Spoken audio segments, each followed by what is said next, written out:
Hello and welcome to what is going to be episode 1 of the Too Far North podcast. Obviously we did an E3 special, but I guess it's the first official episode.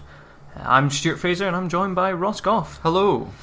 In the flesh. In the flesh today for the very special first episode. Yeah. So we, for those who don't know our situation, we obviously don't, we live in different sides of the water, so yeah, it's good. Yeah. It's good. So this is going to be a bit of a test to see what we can do for the podcast. Well, I think we'll start with the podcast staple diet, which, as every podcast starts with, I just want to know what you've been playing. Yeah, well, I have spent the week where I can battering on with Dark Souls 3, as I do. Like, it's taken me a while, but I'm making my way through it, so yeah, that's kept me going. It's been quite a long adventure for you, really, hasn't it? It has, and I'm at the point now, I'm enjoying it. I've really been enjoying the game. Or I didn't finish Bloodborne, which I probably want to go back to now after playing Dark Souls 3, but I've been really enjoying Dark Souls 3, and I'm just at the point where I kind of want to finish it soon. Like, I've been playing it for so long, I'm eager to get to the end. I think we've discussed it, I'm quite close to getting there, so... Yeah, it's because we were having a wee run of my save this morning, just picking up bits and pieces that I've missed. And yeah, you're pretty close to defeating that final boss, which will be a good feeling. Yeah, pretty cool. Apart from that, I've not really been doing too much else. I travelled over from Northern Ireland yesterday to come here today, and I managed to get a little bit in of starting a new save on 999, the DS game, which I don't know, people maybe heard of it. The reason being, there's the third game in the series is going to be coming out sometime soon, Zero Time Dilemma. And it just looks really cool and really interesting. I've played 999, I've played the sequel, Virtue's Last Reward, but I've never finished either of them. And the hype of the third one's getting me going. So I thought I'll try and finish 999, try and finish Virtues, and then maybe pick that up. So that's all my weeks consisted of. Yeah, it's pretty awesome though. Like, I'm glad it's quite nice to get into like a series you've kind of not felt you've finished before, but then you can go back to it. Yeah, I think it's pretty cool. It's good. What about yourself?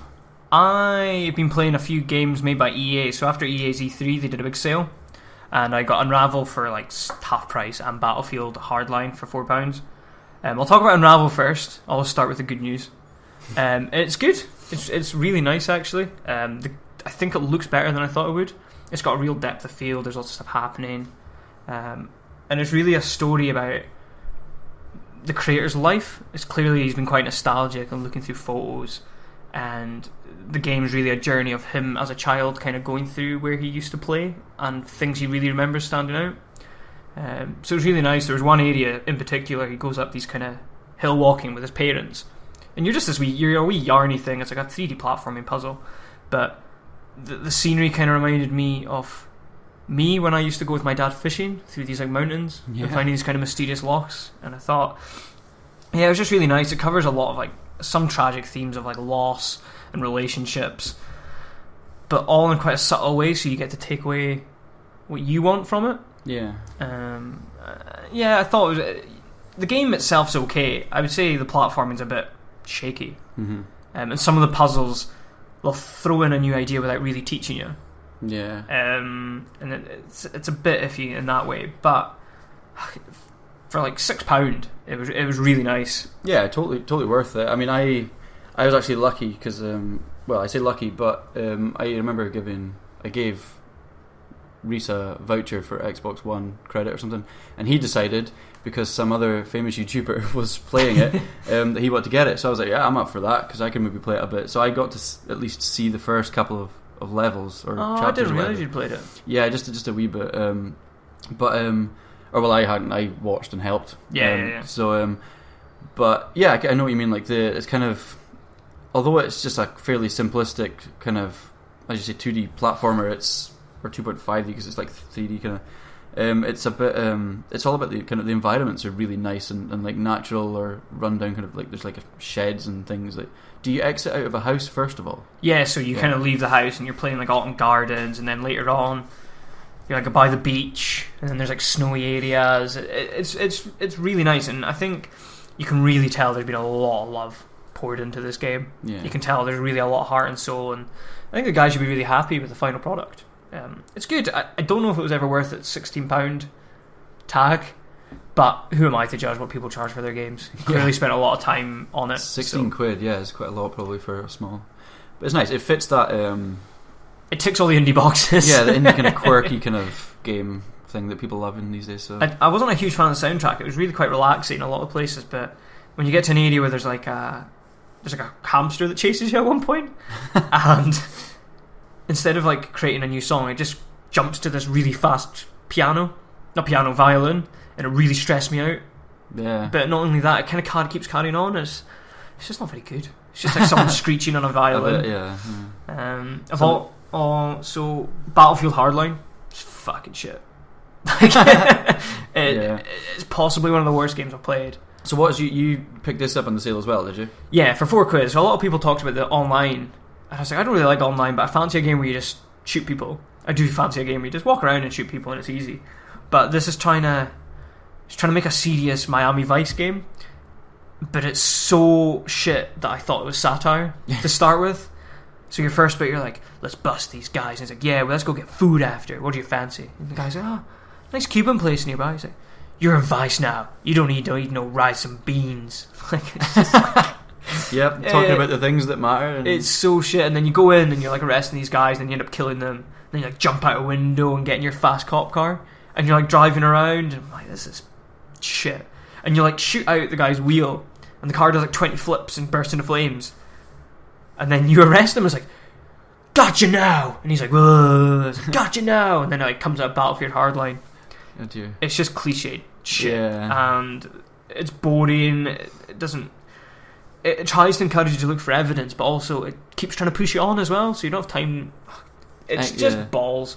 I think they're moving swiftly on from it, aren't they? Because it was Battlefield. What? I'm confused with numbering. Battlefield 4, and then Hardline was kind of like a wee expansion. Yeah, so Battlefield 4 was pretty big, and then Hardline came out, and everyone was like, yeah, I'm gonna stick with 4. Yeah. And then like Battlefield 1 on the horizon kind of thing. So I actually liked some of the multiplayers. Some of the multiplayers are quite cool because it's cops and robbers. Mm-hmm. So you're either trying to rob a vault or trying to get money away, or there's like cars you can steal as well, and you're like constantly moving the target because the car's the target. Right, yeah. Stuff like that's really cool. But, the campaign, just like your character's called Mendoza, and every time you go in, the chief guy's like, Mendoza, get him out of office. Get him out of office. It's like, and then your partner's a complete cunt, and she's like, I hope we're not going to have a problem. Like, it's like a really, really bad CSI. I was going to say, you could watch a 2-hour film if you wanted to watch something shit like that. Do you know what it's like? What's that film with The Rock and the other guys? The Rock and Samuel L. Jackson, is it? It's like the start of that. You think of what I'm thinking? Aim for the bushes! Then Hero comes on and they jump off a building. Yeah. But I still don't understand that to this day, actually, that film. What happens in that scene. But that's a joke. That film's a joke. Yeah, this isn't. This is trying to be serious. And it's really not good, so I'm just don't That's buy that it. done. Yeah, you're not playing that anymore. Yeah. And I've been playing a wee bit of Warcraft. Like after the film, a friend and I went back to Warcraft and just been geeking up, just enjoying the content that I missed from not really playing Warlords of Draenor. Mm-hmm. And obviously Legion's out in a month and a half. Yeah, 6 weeks. So yeah, it's just nice to pop on for a couple of hours a night, do a couple of dungeons, and then disappear. Warcraft's really accessible now. You don't need a guild. You don't really need to know anyone. Yeah. You can pug it, and you can still see all the content without it being overly difficult. But there's obviously levels of difficulty you can take part in. So. Yeah, well, as someone who's probably still fairly noobish to Warcraft, because I've played it off and on, not obsessively, just wanted to get into it, got into it. Usually always make it to around level 30 odd with a character and then end up stopping for whatever reason. Always 30. Yeah, it's always around 30 somewhere, and I've got like 3 of them that I've done that with in the past. So I managed to I was looking for, like, as you know, I was looking for ways of getting maybe some free game time just to jump in for a minute, because I wasn't going to play it seriously again. I just wanted to basically see my characters, and I got my graphics card working on my laptop finally, which was being a bit of a bitch.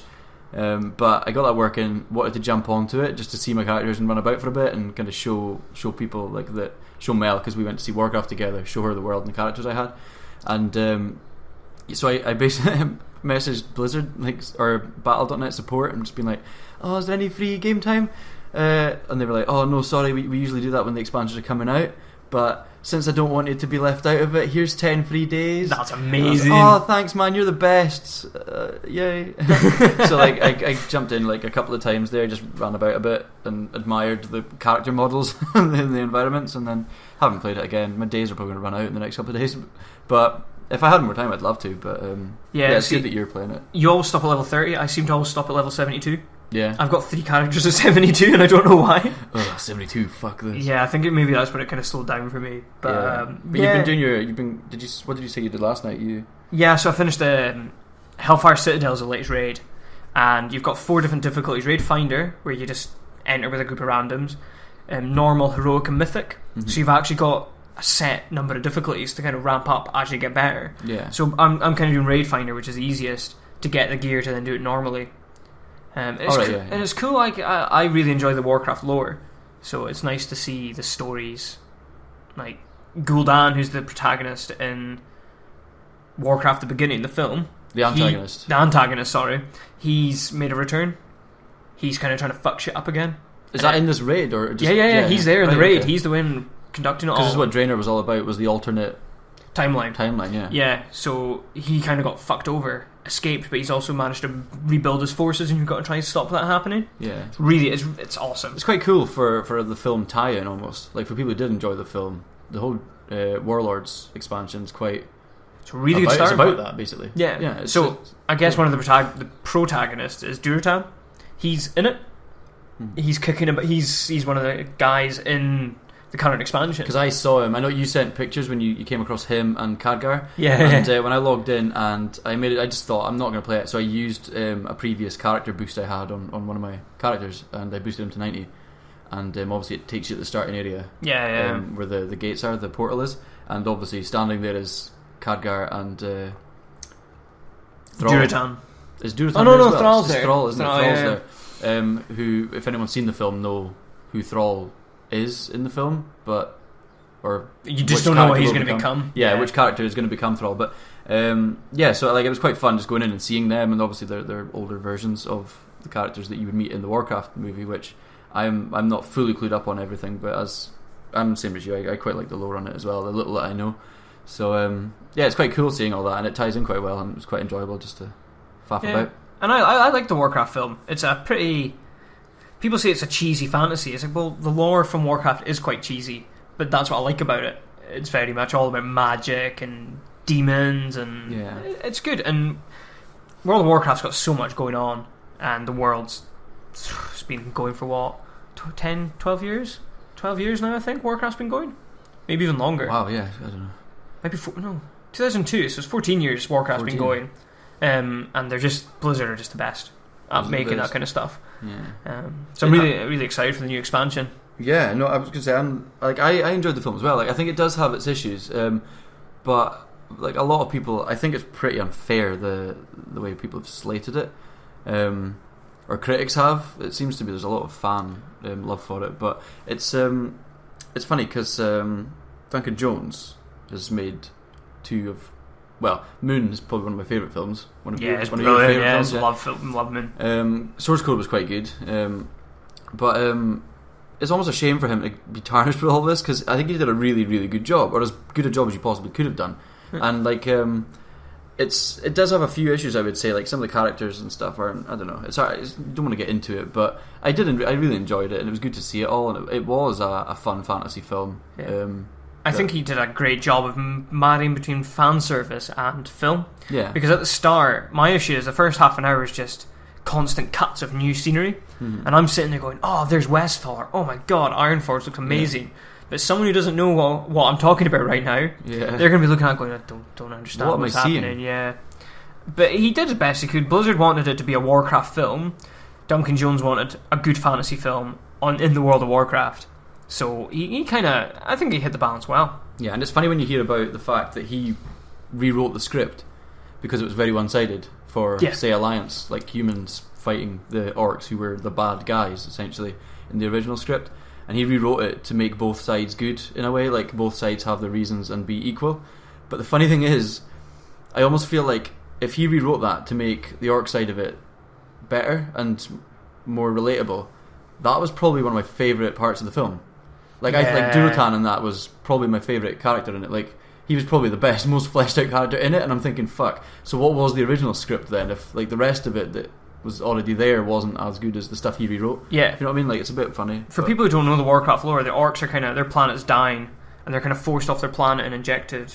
I don't want to get too much in the story, but kind of corrupted, so they end up fighting the humans for their own survival. But Durotan wanted to live in harmony with them, and there's some great moments in the film where he's just there, he's kind of like laughing with his wife, and he's just kind of lying in his bed, and yeah, so... Well, that could... speaking of Warcraft anyway, we could flash on to some of the recent news. Yeah. We don't have a jingle for the news. Yeah, it'd be nice to have a wee... News! News!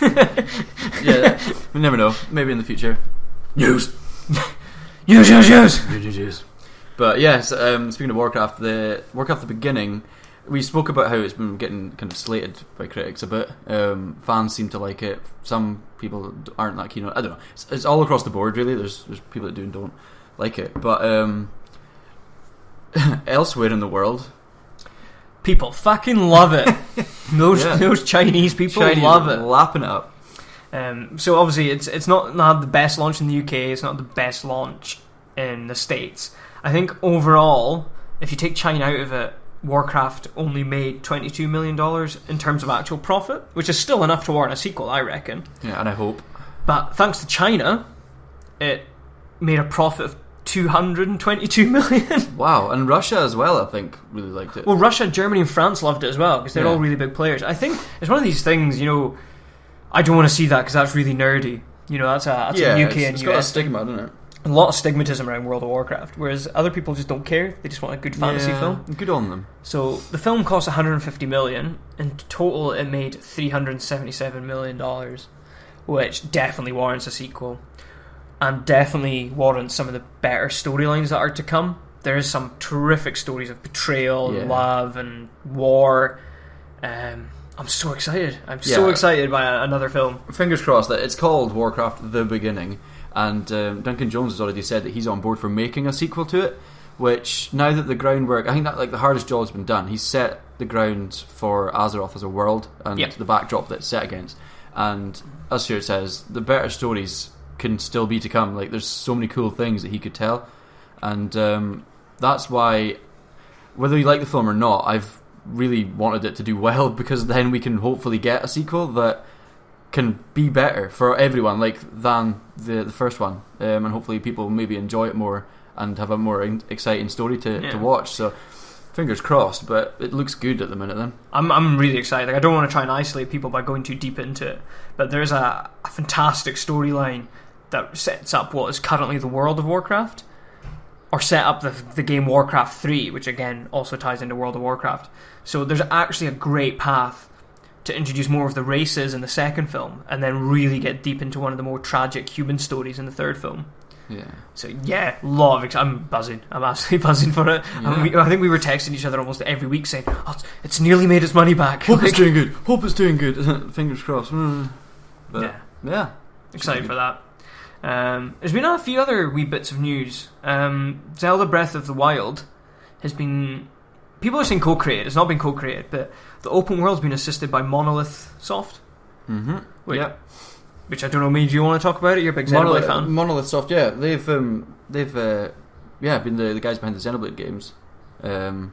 So it's almost quite evident. I wouldn't say it's exactly like you look at Xenoblade X or Cross or however you pronounce it, and the open world, the world they've got is huge and vibrant and wonderful, but I think Breath of the Wild has a lot more going for it in the new physics engine they're using and all the different gameplay that Nintendo are putting in. So Nintendo are overseeing it all, but I think they're getting assistance from Monolith Soft, which is quite nice to see, because it is a crazy good looking world that they've got there from the looks of it so far, and it can only mean good things, really. Yeah, I think it's a mark in Nintendo's shift away from we have to do it all ourselves.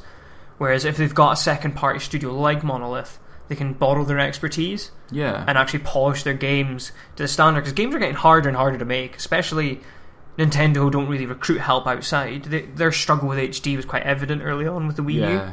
So it's great to see them going, right, we can't be just ourselves anymore. We've got to recruit help. I mean, sure, they probably could have done it by themselves, but having Monolith on board is and it's nice to see them as an actual second party, like Nintendo have them under their wing that they can use. Because people have been reporting, talking about how it literally is like.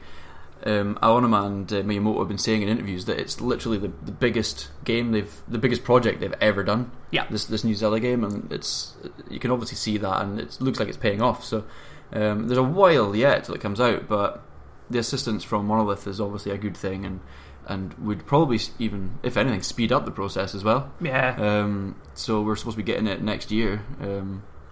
So yeah, that's Monolith. Good addition.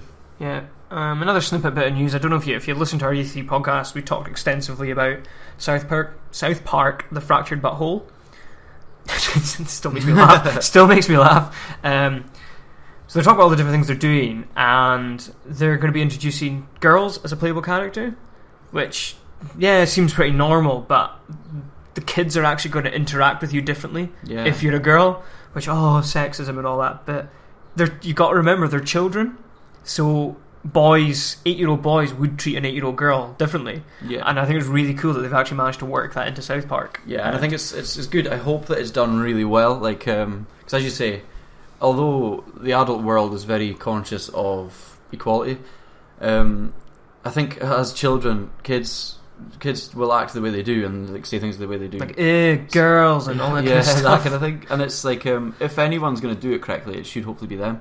I think they're funny with it. Their girl characters are great. Like Wendy's obviously like an activist, and they've got all. I think they've got it all down. I think it should be quite good. I was actually kind of like, when I first heard it, I was kind of surprised because being a guy, when like playing Stick of Truth, I didn't realise. Like I made my character, and I don't think I realised that you couldn't be a girl. You're just a boy because you're playing a game with boys. Yeah, because the girls are playing a different game in Stick of Truth. They're doing their own thing. Yeah, what's happening? They're doing something else. I can't remember what they're doing. Yeah. But this time they're involved in the game. Yeah, so I fully expect loads of jokes about if you're a girl, you're not going to get your own film, like in the vein of Black Widow. If you know what I mean? Like, you know how they're making all the Civil War, all the Marvel references and the Black Panther references, and I can totally see loads of jokes like that coming out in the Civil War side of it. Doesn't matter if you're the best character, you're not getting your own film because you're a girl. Yeah, that kind of thing. Like those kind of jokes will come out, and it's all quite funny. It's not don't mean to be too offensive. It's just absolutely. A bit of news I want to talk about before we go into what's really been the biggest news this week off your mate, fucking Mighty Number 9.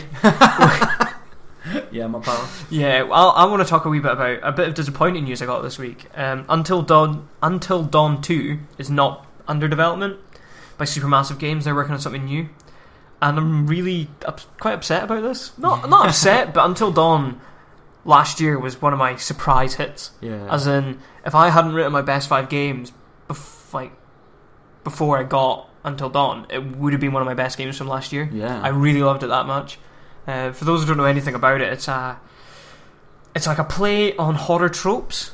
So at the start of the game, someone dies. A friend of yours dies in this like ski lodge, and it's all sad. So you go back the next year to kind of remember her death, but also try and live your lives as you normally would. So it's 6 teenagers in a lodge in the middle of the night in a snowy mountain, and your job is to try and make them all survive by not following the typical tropes. Yeah, all the horror stereotypes in full effect. So there's like the tarty girl, the bitch girl, the cheerleader, the dark guy, and it's like all just complete tropes. And it's almost like everyone knows nowadays. Everyone knows Heavy Rain, so think of that kind of gameplay, quick time events, and it's actually really scary. The first 2/3, I think I kept. There's a few bits where I actually screamed, because I'm a fucking pussy. See, basically. I want to play it, but I am a bit nervous to play it. But I do. It's just one of those things I want to get around to playing, really. But I might give it to you. Actually, I've got it. Yeah. You and Mel to play. Good point. Yeah, I'm here now. Yeah, it's really worthwhile. You can probably pick up for like £20. I'd really recommend it. So yeah, I'm a bit disappointed there's not another one coming. It's a bit of a shame. I don't know if I'm making this up, but did Until Dawn have a bit of an odd development? I think they had a really weird development. Yeah, I think they weren't really sure what they wanted it to be, and eventually they settled on this corny tropey game. Yeah, I think when they released it, they're like, it's not really what we want it to be. Let's see how it does. And it turns out what they didn't think people wanted was really fresh and exciting. Yeah, because your characters can die in it. I think I lost 3 characters, I think, in the end. And how many is there that you actually would say? I think you control. I think you can control up to 6. But they all interact. They kind of interact in pairs. So although I was controlling this guy, for example, the girl died. I would never get to control the girl, but my decisions would have affected how she survived. Yeah. Stuff like that. But one bit I was pissed off with, you get a light bar on the controller and you've got to hold it steady for some parts, but sometimes it would spaz off to the side through no fault of your own. Right. And right at the end, I happened a couple of times, but I managed to hold it. I was holding it perfectly steady, and right at the last second, it spazzed off the side of the screen and I lost one of my characters. And I was absolutely raging. I was so angry. Oh no. But fuck it, it's good, oh well. Good game, really good game. These things happen. I'm excited to see what they're going to do next. I wish it was more Until Dawn, but so they're making similar experiences. That sounds like they are doing probably something in the same engine or such, something similar kind of gameplay, but set to a different story or backdrop. Or I just don't hope I hope we don't have too much. Oh, a wee bit of news on Detroit. We talked about this in our E3 podcast. Similar to Until Dawn, there's going to be 5 playable characters. Yeah, and they're all androids. You won't be playing any humans. And each individual android, if you've seen the gameplay that was shown at E3, you're playing as Connor, and he's like his whole sole purpose is to prevent androids going rogue. Essentially, I can't remember what they call him. I think he's like a hostage negotiator with androids. Like he's an android calmer downer. There's something they give them a name. I can't remember what it is now. Like these androids that go rogue essentially and put people's lives in danger, and his sole job is to negotiate this android from stop him doing what he's doing. And that's Connor's character, and with that comes a very specific kind of gameplay for him, where you are the investigator and you search this crime scene, and there's all these different mechanics that you can do, and you can recreate what happened, and bullet trajectories, and who did what, and bits of information about characters. This is all unique to him, apparently. And the 4 other androids that you play as will have their own unique mechanics to them as well. One of which we know is going to be Kara. So what I'll do is demo. On the website, www.toofarnorth.co.uk, I'll embed the podcast, but I'll put maybe the Kara video underneath, because she's an android who develops emotions, but then also escapes the factory. Like she's supposed to be dismantled, but then she survives, and I'm really interested to see an android dealing with her emotions out in the human world when she's not meant to be. Yeah, and hopefully the other characters are going to be like half as interesting as these guys sound. Like, yeah, I hope there's one maybe that will really sticks by the rules of robotics. Got to serve humans. It'd be quite interesting to see them all clash and see how they come together. Yeah, struggle with because you're playing as Connor. It'd be cool to see a character that's almost in the same position as the one that he's trying to prevent from killing the girl. One of the coolest things, actually, a bit of gameplay I saw through the week, was an extended version of the scene that you see in the trailer, where Connor's trying to talk down the android from killing the girl and all this kind of thing.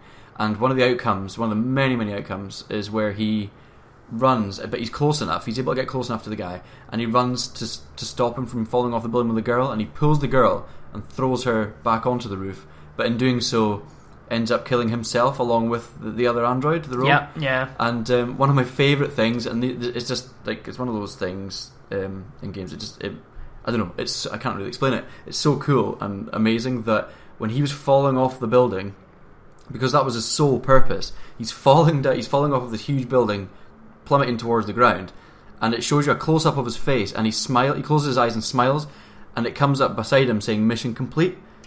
Oh, I didn't see that. No, I'm getting goosebumps talking about it. Like, it's one of those things, like, it's so like, oh shit, like, like he's done his job, he's fulfilled his purpose, and he is happy. That's amazing. That he has saved that child. But how many androids are we going to play that aren't happy fulfilling their missions? Yeah, exactly. Oh, yeah. You're gonna have to watch that now. I'm sure. It's so good. Like it's one of those things. It just, I don't know, it gives you weird feels. Yeah. Well, will we plough on to the last bit of news? Yes. Okay. Well, actually, honourable mention to my man, the Windfish. Oh yeah. So the trailer released this week. Nintendo released a trailer for the Link's Awakening DLC pack for Hyrule Warriors Legends and Hyrule Warriors if you own the 3DS version, where you get to play as Marin. And she's got her own weapon. It's been revealed as like a musical bell type thing. I don't know. I haven't seen any of this. This is all news to me. Yeah, no, she's got like and a Link's musical Awakening is bell. obviously the most obscure Zelda. Yes, I guess that's why we love it so much. Yeah, one of my favourite. It's got a bit of sentimental value with me that my uncle actually, when I was younger, he stepped out of his car one day and found the Link's Awakening original Game Boy cartridge in the middle of the road, just sitting there on the floor. And he thought, Ross plays Game Boy. I'll give that to him. So he picks it up and gives it to me. And it was, I think, one of the first Zelda games I ever finished on my own. When I was young, like this is when I was little, like so. It's kind of. I'm still really impressed by that because I only played it last year and it's really hard. Yeah, I went back to play it through again and found how hard it was. It's one of the harder ones, I thought. Especially, I think it's one of the 6 dungeons. It's a game where you have to like play the floors against each other, and I was like, how would a child ever figure this out? God, yeah, I was just like, how did I don't know how I did it. I was there for hours. And there's loads of stuff actually that I missed, like playing it back a second time. Like there's all the photographs that I just never get. You can actually miss some of them. Like there's the photo booth thing, and like there's ones where like you and Chain Chomp like having a wee selfie. Yeah, like, there's all these really things. cool. And this was done years ago, but I missed all that kind of stuff out. But anyway, yeah, it's one of my favourites. It's one of the most obscure and wacky Zeldas out there, and so the Link's Awakening DLC pack's coming out for Hyrule Warriors, and so you get a playable character, Marin, and you also get a new weapon for Linkle, which is the Pegasus boots. That's pretty cool, and it'll be cool to see all the different variations of weapons you can unlock of them. Yeah, looks quite fun. And Marin's weapon, as I was saying, the bell, it seems really cool. She seems to sing, and she even sings the Ballad of the Windfish at points and stuff, and I'm just like, oh fuck, this is great. But one of the funniest and best things about it, I joked with Stuart when the Link's Awakening DLC pack was revealed, just as a name, it just said there's going to be a Link's Awakening DLC pack, and just before they revealed Marin as the character, I said to Stuart, I was like, oh fuck, Windfish is confirmed as playable. And we're like, what the fuck? Yeah, I agree. But that was just a joke. However, in Marin's movesets, you actually do see the Windfish. There's times where he comes flopping down out the sky and squashes everyone. And like, I'm gonna have to look. I forgot. I haven't looked this up yet. Yeah, I'm gonna have to look it up. For those so who want to know a wee bit more about Ross, he really likes flying whales. Yeah, fucking love flying whales. Because there's one in Skyward Sword, Levias, and I remember seeing it and just laughing my head off because I was like, oh, Ross. One of my WoW characters is named after Levias. So there you go. And even fucking Oshus from Phantom Hourglass is a whale. Spoilers, but he's an old man. And at the end, you see him turn into his true form, and he's the king of the ocean, and he turns into a big fucking whale. Oh my god, there he is. There he is, big fucking Windfish. That is a fucking amazing. And it's the original Windfish. It's like the actual artwork come 3D model. Like, not your he's a moody fuck. Not your hipster Windfish. Not your hipster Windfish. He's just got his psychedelic back mat on and his fucking moody face. So that is incredible. He's great. I'm still determined to get a tattoo of the Windfish on me, but as with all tattoos, I just love you to say like fucking flying whales. Flying whales, man. Flying whales. Maybe that can be the name of this podcast. Flying whales. Episode 1, Flying Whales. Whales may fly.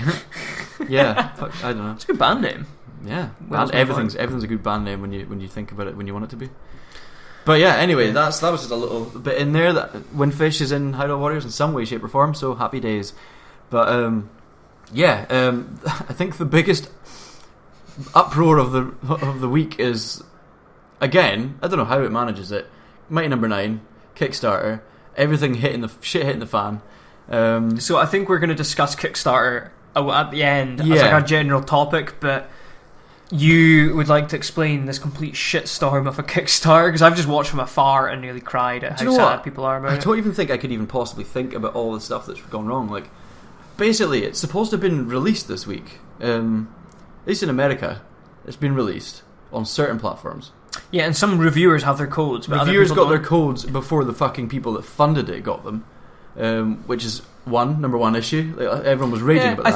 I think the reviewers should have got it at the same time as the backers. Yes, the backers should have got it, the reviewers should have got it.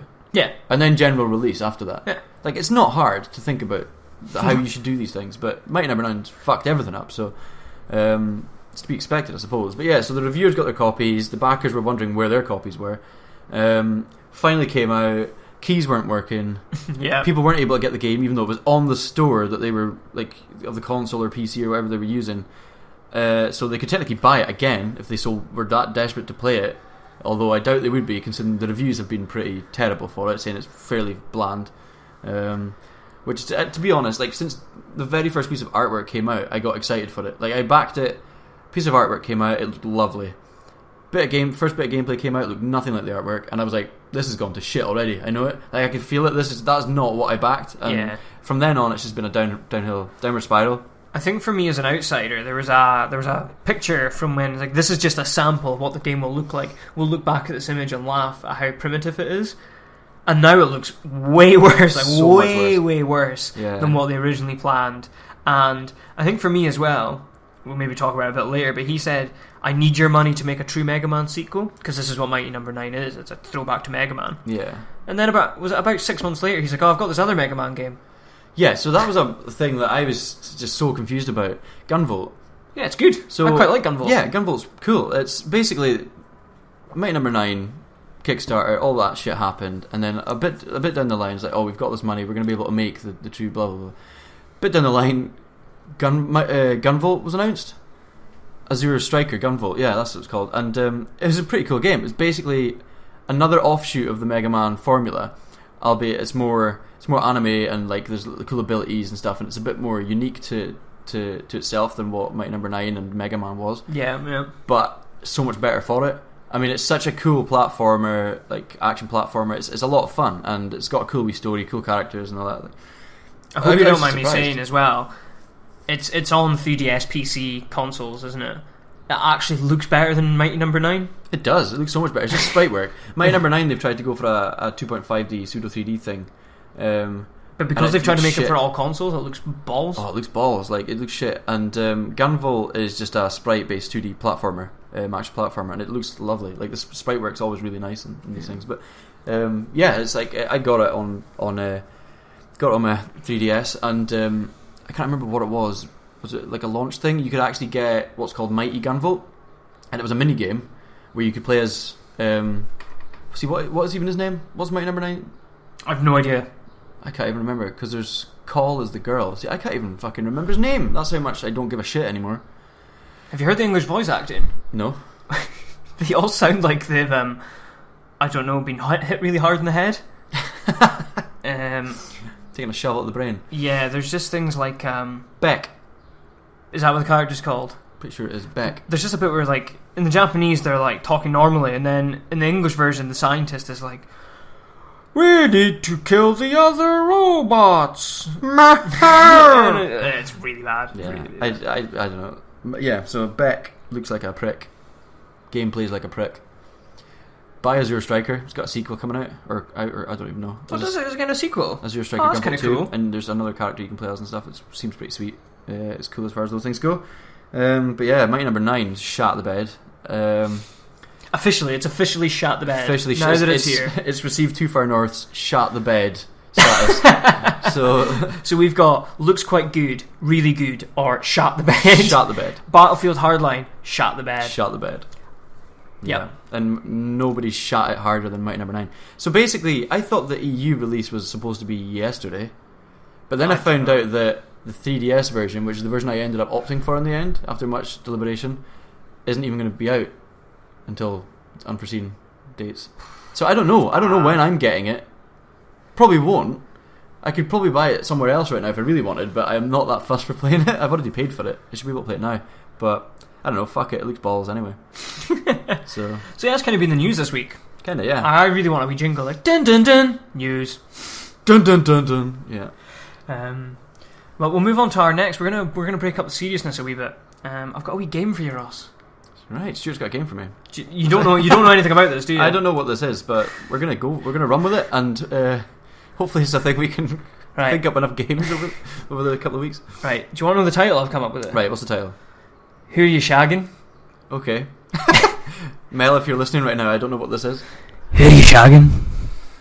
Now it's time to play Who You Shagging. So, I don't, to be honest, I've written this and I don't actually think it's that funny, but I'm going to go with it anyway. That's the best. Basically, the premise I've gone for, right, you've got to imagine yourself, you're a lonely man. Right. It's been a while since you felt the warm touch of someone. So we're going to go with, I'm going to choose the name Beck, because 10 years from now he's going to be a lonely man. Okay, you're Beck. I'm Beck. People have turned on you, and you're a lonely man. A lot of long showers recently. People didn't like my Kickstarter, No. so I'm pretty lonely. Yeah, a lot of long showers. Just life's not going well. So you've decided to hit up a dating site. Right. But this particular dating site, there's no name, and there's also no picture. Okay. So you just get a profile, and based on that profile, you gotta find out who it is and if you're gonna shag him. Right. Cool. So I'll give you a wee. I've got 5 for you, but I'll give you a wee taster of what we're going for. Right. So the taster is: in another castle? Don't worry, I will help you no matter where you are. I'm incredibly athletic despite my plump physique. I might not always get the cake, but I can definitely check out your plumbing. Okay, so the aim of the game is for me to guess who is that? Right, guess who the character is. Who is that? That I potentially shagging. Right? Who are you shagging? Peach. No, What? it's not Peach. Who rescues Peach? Oh right, I'm shagging Mario. Right, I get you. Right, okay. Sorry, yeah, I get you. I was thinking of just because I'm generally a man. No. Okay, You're really lonely. You're really lonely. Yeah, it's sexual orientation changing lonely. Right, no, I get you. Okay, Mario. Yeah. Yep. Okay, so that was your tester. For a minute there, I was like, "Fuck, who is it? Daisy? Like what?"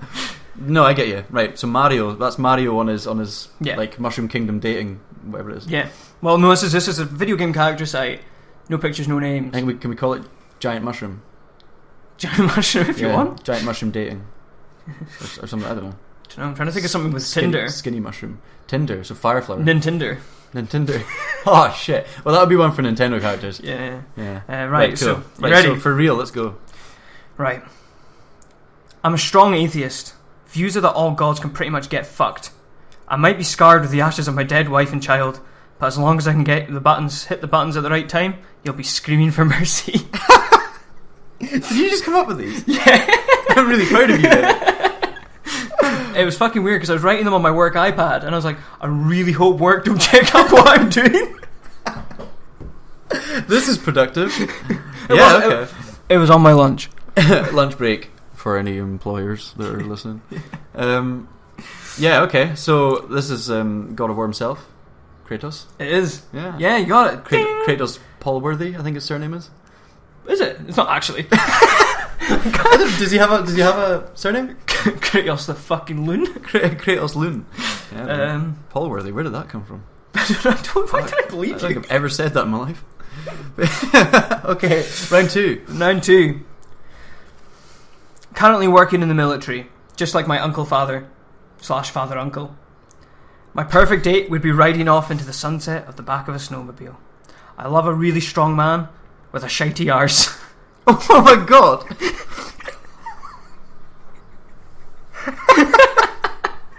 I have no idea. What the fuck? Snowmobile, shitey arse. Oh my god! I don't think I know this one. Go one more time. Currently working in the military, just like my father. Uncle Father. My perfect date would be riding off in the sunset on the back of a snowmobile. Loves a strong man with a shitey arse. Oh my god! I don't. You gonna pass? Uncle Father, Uncle Father. I'm gonna have to pass this one. It's Metal Silver. Oh shit! Because shitey arse. What's his face? Johnny's shitey arse. Johnny. So this maybe needs a bit of clarification. Oh god! In the first Metal Gear, it's her uncle Roy Campbell, who's in the Yeah. military. But then it turns out in the fourth one, it's her dad. And at the end of Metal Gear 1, when she falls in love with right. Snake, I when she forgot falls in about love with Snake, she's out riding a snowmobile off in the sunset. And the person she ends up marrying has irritable bowel syndrome, and he just shits himself all the time. That was very well done. That one. Oh, that thanks, man. was really hard, but that was quite well written out. Yeah. Quite like that. Alright, next. So Next. you're 1 out of 2. Fairy enthusiast, cartographer specialist. I have my own island, so come see it. Once here, maybe I can try and decipher you. Fees apply. Tingle. Yeah. Oh yes. Tingle. Oh god. See if I didn't get a Zelda one, I'd be well upset. I was wondering. I was like, how do I make it obvious? That's it's quite Tingle? good. I quite like Fees that one. apply. You've done really well with these. Thanks, man. So next one. This is quite a short one. I really want to get to the point. Right.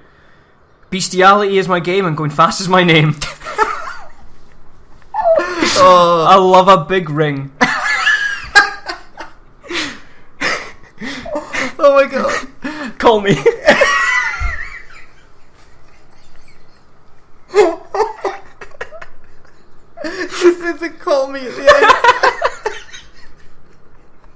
god! Oh, the blue blur himself, Mr. Sonic the Hedgehog. It's that call me at the end. Jesus Christ, I'm crying. Oh, jeez, that was good. I feel like I can't top that. Have you got more? One more. Let's go for it. So you're currently 3 out of 4. Now this next one, she's decided just to take.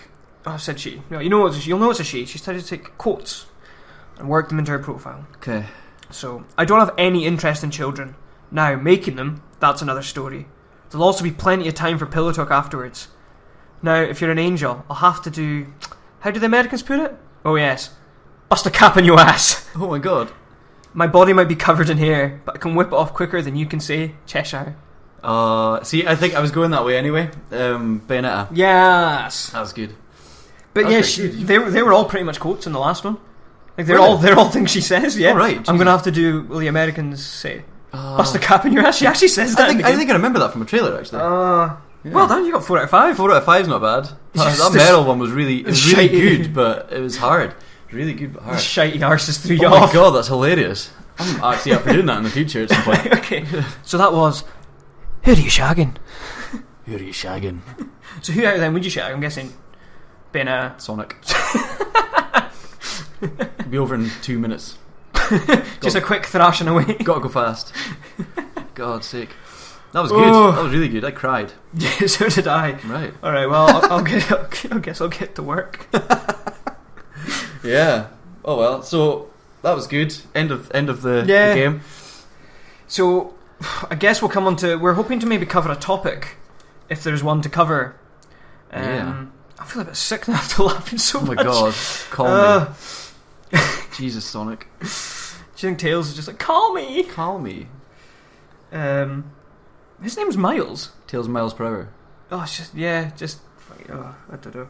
Anyway, so we're hoping to cover a topic, and obviously with Mighty Number 9 being such a controversial topic, we thought we'd maybe discuss Kickstarters a wee bit. Yes. I've had varying success with Kickstarter. I think I've had more success than you. You're going to pull up your Kickstarter profile now, I'm right? just pulling up my or where's my messages? I was talking about my Kickstarters the other day. I'll maybe talk about. So I've backed. Let me see. 1, 2, 3. I've backed nearly about 10 Kickstarters. There's a couple still in development, but overall I've had one failed Kickstarter, but it is spectacularly failed, and it was my first ever one as well. So for those who don't know, Goddess is a god game from Peter Molyneux. Way. And Peter Molyneux is notorious for talking absolute bullshit and fake promises. And I still trusted him for some reason. And I still gave him 45 of my British pounds. £45. And the game is shit. It's free to play. It's got none of the things I was promised. And I can't believe I believed him. I feel like I've duped myself. That's my biggest upset. Goddess... Basically, someone had to step in and take over his studio because Goddess was such a mess. There was one guy who used to talk in the forums about how to fix the game, and eventually he got hired, even though he has no prior game development experience. It's just a fucking mess. And one of the things they promised in the game has now been sold off as another game. I don't know, it really upset me because it was my first Kickstarter. And as Kickstarters approach the end and you're not quite at your target, you want to see the end of the product, so you want to donate more. And I went from like £10 to £20 to 40. I ended up paying £40. Yeah. And it just, God, it was so bad. And the game's useless. And I'm never going to see that money back. And I guess that is the summary of Kickstarter. That's Kickstarter in a nutshell. It is a gamble. And the gamble a lot of the time doesn't pay off. Yeah. And I think it can be such a force for good. So if you look at... I also backed a game called Amplitude by Harmonix. Because they are, despite being backed by EA for a lot of things, an independent developer, and they're like, we'd love to make Amplitude, but we need money. And they delivered everything they said they would. They gave me the game. Everyone got their physical stuff. Everyone got a copy of the game. The game works brilliantly. It's really hard. I'm not very good at it. And that, I think Amplitude is an example of how Kickstarter can work brilliantly. And Goddess is how something can work fucking terribly. Yeah. And then Mighty Number 9 is how it can fuck things up catastrophically. Shit the bed. So yeah, it's really just to talk about how you feel about Kickstarter. I mean, do you still back Kickstarters or? Yeah, well, I've done a few over the I don't know, since Kickstarter's come about. There's a couple I've done that have worked out quite well for me. But we discussed this the other day, and one of the things I thought was interesting was the estimated arrival date of the things I'd backed, which was so skewed, like from what it actually is supposed to be. Yeah. And I actually went through. I didn't realize there's a list that you can tick the box to say you've got it on the website. So if you look at your Kickstarter backed projects, you can. There's a wee box. I didn't notice this till the other day. You can tick it to say I've got it. That must be quite a new feature, is it? Maybe. I don't know if it does anything but I thought I'll do it anyway, just for the sake of it, so as I'm aware of what I've actually got. Yeah. And basically, I've got my list here. If I just ran through it, the first thing I actually backed was Shovel Knight. Oh, that's a fantastic one. And that's one of the best examples of a good Kickstarter. And there's, again, maybe a wee snippet of news, they've released free content for everyone, not just those who backed it. Yeah. And they're about to, and that was a whole other way of playing the game. Whole new character with whole new gameplay mechanics. And they're doing it again. They're releasing a brand new free update because people love the game so much. Spectre Knight's getting his own campaign and gameplay. And although I have to say, I didn't look into it as much as I probably want to, but Spectre Knight was the one that hovered about. Yeah. Have you seen his animations and stuff? He runs. Yeah, but he can also float and stuff. Can he float? Yeah, he can float and he can wall climb and stuff. I saw he can run up walls, but I kind of wanted him to glide along the floor instead of run. Oh, yeah. That would have been cool. But it's no big deal. But anyway, yeah, so Shovel Knight was the first thing I backed, I think. Unless any of the cancelled things I had were before that. But Shovel Knight was great. Shovel Knight was such a good game. I loved it. I'm so happy I backed it. Yeah. So proud sure of that you should one. be. That was good. Even spoke to the guys at Yacht Club at one point, and I remember them messaging me back going, Roscoff! And I was like, shit, that's school. Do they know me? Like, did I go to school with one of these guys? But yeah, Shovel Knight, all it was, $15, and I got so much back from that campaign, like so much, and it was so worth it. I'm going to have to say excuse the clicking because my phone doesn't seem to want to work with Kickstarter. Clickety. So yeah, basically, after Shovel Knight, on the high of Kickstarter, I backed Mighty Number 9. Now we all know how that's gone. We don't really need to say much more about that one, but let's just say that my $20 gets me a digital copy of Mighty Number 9, a code to download the full game on my platform of choice, and the estimated delivery is April 2015. So that was like a year and a bit ago. But never mind. The next one I did was Shantae, Half Genie Hero. The Shantae games are great platformers, and I just really like the guys that make them games. I just really wanted to back that as well. They're cool games. So I backed that for $12. And the funny thing is, although it's still going strong, still in development as far as I know. Estimated delivery October 2014. So that was a while ago. Wow. Okay. Another one is La Mulana 2. That was 2015, December 2015. That's another one that's gone over. Earthlock, Festival of Magic is a lovely looking RPG for current consoles, Wii U, PS4, Xbox, PC. March 2015, that was estimated for.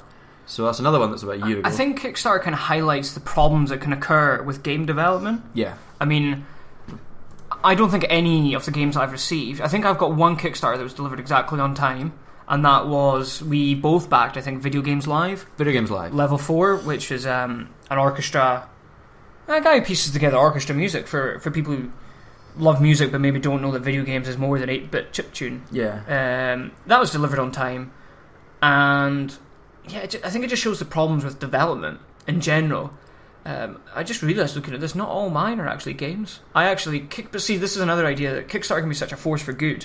So I actually backed a restaurant that was closed unexpectedly due to insurance problems and their building getting collapsed, and I helped pay to reopen a new restaurant for them, and the restaurant's thriving. And that's another example of Kickstarter can be such a force for good. Mm-hmm. I think it's people like me and you be like, oh, it'd be really cool to make this game. Let's go to Kickstarter, and they get a heap of money and then don't really know how to make a game. See, I went to university and did games programming or games application development and worked in teams of artists and audio guys and GDPM, game production design management people. And when I came out of uni, the one thing I thought to myself was that I honestly don't feel like I could fit into a team of people that make games. And I almost got this idea that the people that manage these companies that make video games probably started off as game people themselves and don't probably have the business skills. They probably do nowadays, and there's obviously the big companies probably do, but a lot of people probably don't have the business skills. And when you look at Kickstarter, you see these small indie companies going to Kickstarter saying, we need this much money to make this game. Now, all the money they collect from the campaign has to be managed and spread out across the development process that they project for this title that they're making, and I just can't see it going well in the majority of cases. Like, it's such a hard thing to nail down, which evidently the things I've just listed have gone way over their estimated delivery dates, and I just think it's such a hard thing to gauge and be able to pull off. And I mean, a lot of the successful ones, like Shovel Knight and Yooka-Laylee, which is obviously one of the most popular game Kickstarters of late, both have guys that used to work in very well-known teams, development teams of game people. They've been in the game a long time. So they know what they're kind of doing, and that's why they've been successful. But then you look at people like the whole Mighty Number 9 thing. I remember when the announcement was made that there was going to be voice acting in it, and they requested a ridiculous amount of money. Oh, was this when they asked for more money? They asked for more money to put voice acting in it, different languages or whatever. And I was sitting there thinking, there is no fucking way they need that much money just to record lines for this tiny game. And I honestly still can't get my head around it. People could probably, if somebody wanted to inform me why, then fair enough, crack on. But I do not believe that to be reasonable at all. And I think it's obscene. But yeah, there's some really good things in there, mainly for games. I think we've mainly backed games, haven't we? Because it's a good platform for games. Yeah. But there is everything on there. You could look on there and you'll find the wackiest things. Another campaign that we took part in was the Pebble campaign. Yeah, but that's kind of fucking screwed us. It's an interesting one. Pebble were some of the first. They kind of pioneered Kickstarter and stuff with their original Pebble watch. Yeah. They're really popular, really cool idea, pulled off really well. They came back to do their Pebble Time series and their Pebble Time Steel watches. And we jumped on that because the watches look cool, week-long battery life compared to your Apple fucking... And do you know what? I've been wearing mine now. You're wearing yours now. I've actually undergone a bit of a scheme of my own. Yeah. But that's for another time. So you're wearing yours now, but yeah, they're cool watches. The problem I have with the campaign was the communication from Pebble themselves, and what actually went on throughout the campaign was fucking shoddy. It was balls. Like, they fucked it up kind of, and they didn't let anyone know what was going on. And again, like most Kickstarter campaigns, the dates were pushed, and I had to wait ages to get my watch. Yeah, you did, didn't you? I was pretty gutted about it. I'd paid for it ages ago, and it wasn't cheap, and I was waiting for it for ages, and there was just issues left, right and centre. And then on top of that, we got our watches. Shortly after that, they were like, here's a new watch we're adding on. It was about a month later, and it was a round one. Here's a round one. And I was like, right, what if I wanted a round one in the first place? Yeah. You wouldn't have got that. And so, but there's a thing where you can, if you're original backer, you get a discount on it. And I was like, well, no, fuck that. Fast forward a bit more. Here's our Pebble 2 campaign. It's less than a year? Fucking hell, yeah, less than a year. Let me check. I don't know, but whatever it was, it still feels like a short amount of time. No, that's less than a year. They've said, turns out the Pebble Time was a stepping stone. And to be fair, the range they've got now is fantastic. It's a great range of devices. But I feel like I've been stepped on for them to reach what they actually want to do. It's just such a burn, for people like us. And so, actually, I'll explain it quickly. What I've done is I've traded mine into CEX. Fuck them.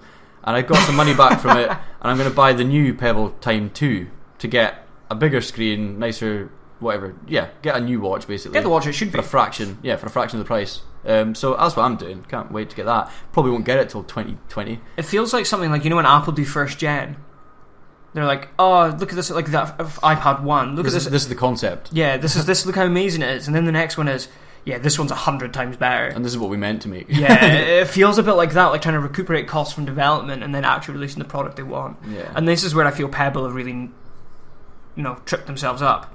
And it's different if you're going to the market and saying this is our product. That's different, but we've helped them produce the product, and then we're getting stepped on. I think that's why I start to feel the most bitter. Yeah. No. I think, I don't know, the Pebble thing kind of burned me a bit, and I'm a bit annoyed about it, but hopefully I'll get this watch soon and I'll forget about it for a while. But I mean, yeah, games, as I said, Yooka-Laylee, video games live we're quite fond of.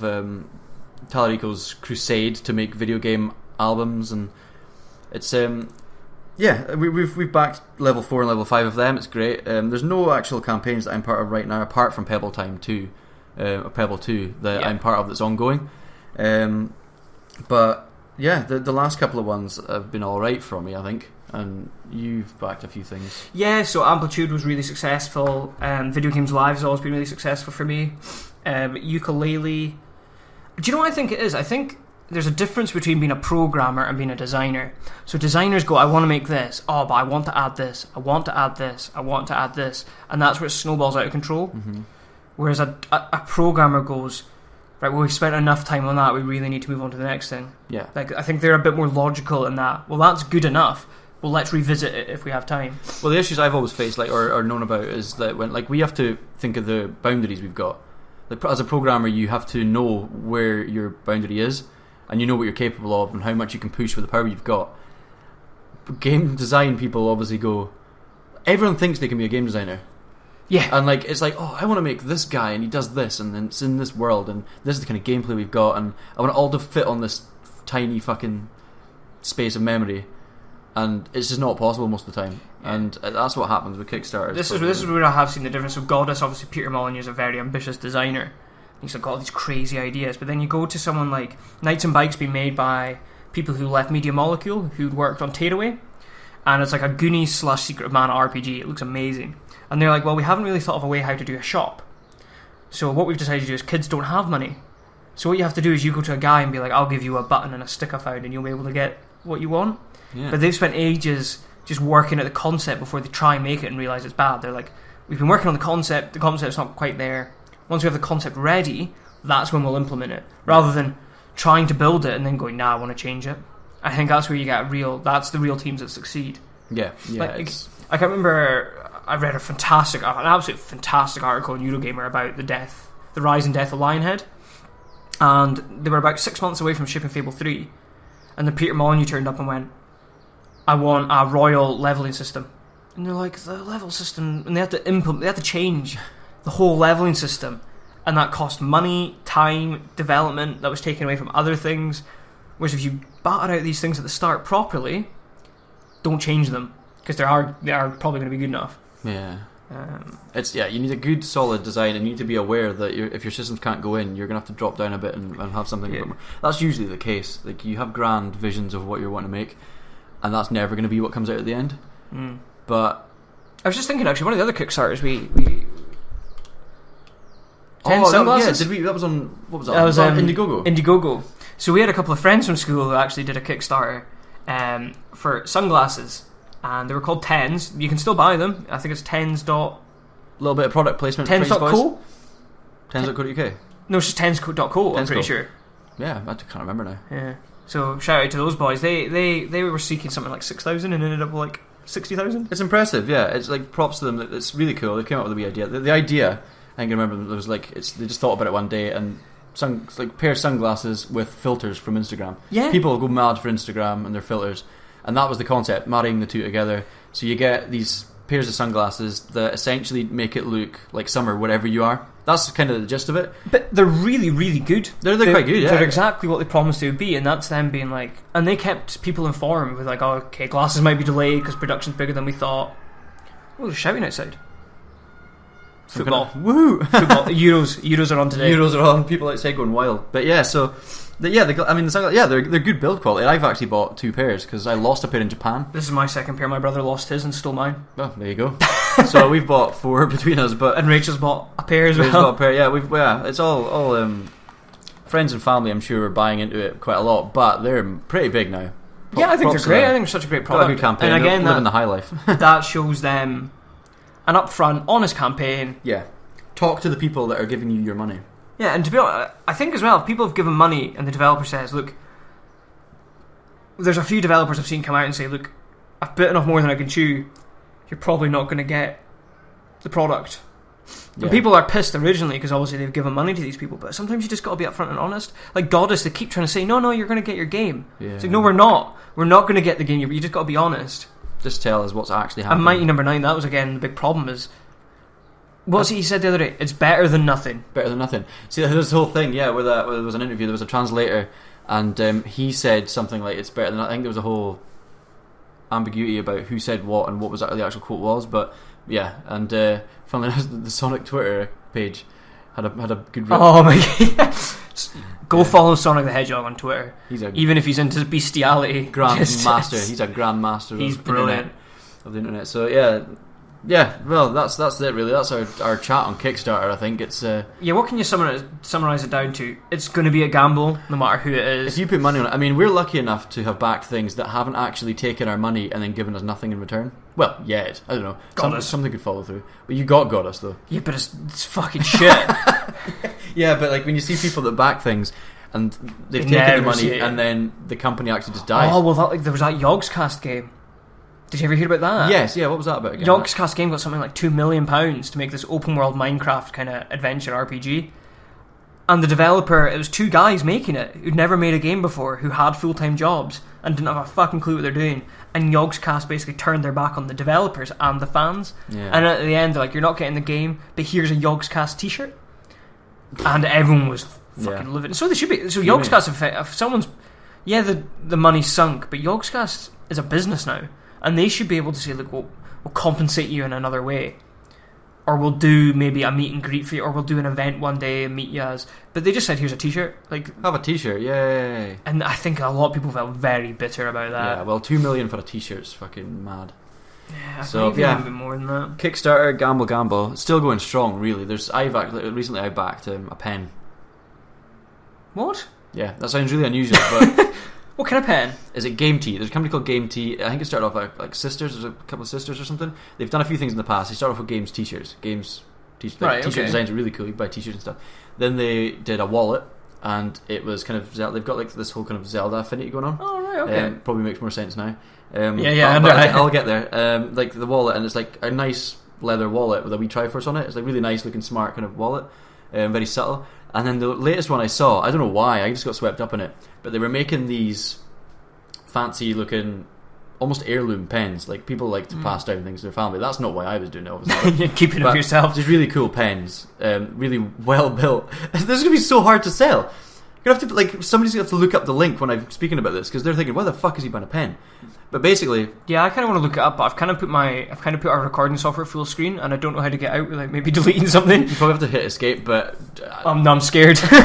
I'll look up on my phone. Yeah, but basically, Game Tea, it's something I backed not that long ago, and they're making this range of pens. There was 3 of them, and each model of pen had an inscribing based on the name of a famous Japanese blacksmith, and it was made out of a stainless steel finish, and they're really stylish pens, basically.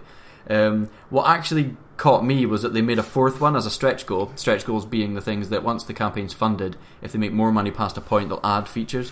Do you want to know the name of it? It's Game Tea, our finest titanium tactical pens. What's a tactical pen? All I know is it's got a glass smasher on one end. What? Which is just an addition. It's not a big feature. It's just a little thing. Oh, so it's inspired by like high-end Japanese pens. Yes, yeah. You make it sound better by reading what they wrote, please, because it's an update. Let me see. Hold on. Let me go to campaign. It's inspired by traditional Japanese sword making. Functional and elegant, our pens are made from finely balanced solid titanium that will last a lifetime. Just reliable global brand. Comfortable, precise. It's a pen. It's a really nice pen. Really nice pen. Yeah. And I suckered for it, especially because there's a 4th one they added on as a stretch goal that was a metal blue, and where it's got the name of the blacksmith, the blacksmith name in kanji written on the pen, it's got a Triforce. I can see it there. That looks really cool. Yeah, so I got suckered in by that. Didn't cost all that much. Cool looking pen. It's only £50 a pen. £55 a pen. I spent £50 on a pen. 55. You spent £55 on a pen. Oh. Moving swiftly on. Yeah. Sorry, Mel. Looks cool. Holy shit. But yeah, it looks, they look cool. That's the danger. You go on Kickstarter, you see something that looks relatively cool, and you back it. There's a lot of audio things, headphone things, and games, projects. It is a force for good. I think our advice would be wary and don't expect your money or your product. If you feel that confident, just let it run. And yeah, I kind of forget about Kickstarters now and wait to see the updates. For example, we've also backed Video Games Level 5. Now I know he'll deliver on time. Yeah, because he's done it before. He's done 2 Kickstarters and he delivers the exact day. And he's gone quiet right now, but I'm happy. He's happy working. I think. He's getting all together. I feel like he's working. I know he's working hard on it, and I'm fine with that. You get the occasional update about him being in a studio somewhere fancy, with an orchestra, and you're like, that's cool. Good I liked his update in Level 4. He's like, here I am at Skywalker Studios, and I'm looking over this hill, and it's like a wee cave Link would come out of, and he's just like, and then he's they give you a quite quirky. snippet of the Ballad of the... No, not Ballad of the Windfish. It was Goddess. Ballad of the Goddess. It's Ballad of the Goddess, isn't it? Yeah, That's funny. from Skyward I Sword. never thought of that. Yeah, so that's another good one that we enjoy following them, and they always follow through on their promises. So it just if you're on Kickstarter, maybe have a look about it. If you find something cool, start off small. Yeah, and I think sharing it's the key thing. I saw Knights and Bikes 3 or 4 times before I decided to back it. You really have to read their full campaign to understand what it is. Yeah, and make sure of your platforms and your regions. Yeah, because I looked at Knights and Bikes and I was like, not too sure, because I kept glancing at it. But then when you actually read it, you're like, wow, they really care about this project and they really know what they're doing. And it's just cool things like... The fucking trailer got me. The trailer's amazing. Yeah, but the kids, one of their moves is that one of the girls wears wellies and she can jump in a puddle and not hurt the enemies. Just stuff like that. It just seems nice. And the music's amazing. Yeah, cool. Cool. Read the campaigns thoroughly. And basically, be okay to part with your money before you see anything for a couple of years. Like you have to be okay spending money on something that you're not going to see or hear from for quite some time. Yeah, I think that's the key. I won't see Knights and Bikes for at least 2 years. Yeah, and I haven't seen a lot of mine forever. So, well, I think that covers everything. Thanks for listening again. If you've decided to pop in for our episode 1, we will be changing things about a wee bit. I think we'll always obviously cover what we've been playing, and we'll see what works, what doesn't work. I guess you want to find out who you'll be shagging next time. So yeah, we'll think of some other games. Yeah, we'll try and add a few more games because they're always fun. And we'll probably if we can think of different themes, we'll maybe have further specials and get some other people in if people are enjoying what our chat's about. And obviously feedback is more than welcome, and any questions and things we'll easily take on. Yeah, I think we're on iTunes. You can search us, just look up Too Far North, TWO Far North. You can leave us an iTunes review. That'd be lovely. That would be really and subscribe. Lovely. And subscribe would be nice as well. Obviously subscribe to it. You can catch us on our website, www.toofarnorth.co.uk. We've got Facebook, facebook.com/toofarnorth. Twitter, I'm Stuart, OOFTSTUART. And I'm Roosgoff, ROOSGOFF. Yep, and you can also find us on YouTube, but we don't have a custom URL because we don't have enough subscribers. There's no point, it's embarrassing. Yeah. No, but yeah, you can get us there. You can easily just look search up. Yeah. We're top of Google searches. So yeah, we hope to speak to you guys again soon. Bye. Cheers.